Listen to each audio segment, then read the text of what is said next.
தமிழ் சொல்லும் போதே எவ்வளவு இனிப்பா இருக்கு. அப்ப நம்ம தமிழ் மில்க் ஸ்வீட்ஸ் இன்னும் எவ்வளவு டேஸ்டா இருக்கும். நம்ம தமிழ் பால் நிறுவனத்துல பட்டர், கீ, பன்னீர், இது கூடவே பால்கோவா, மில்க் பர்ஃபி, சாக்கோவா, milky dates, strawberry punch, orange burst போன்ற வகைகளை தரமான முறையில தயாரிச்சு நமக்காகவே கொண்டு வராங்க. தமிழ்னாலே அமிர்தம். அப்ப நம்ம தமிழ் மில்க் ஸ்வீட்ஸ்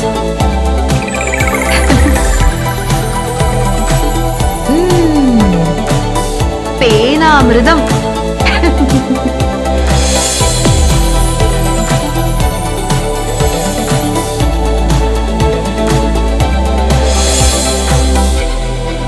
தமிழ் நம் உணர்வு மட்டுமல்ல, உணவும் கூட.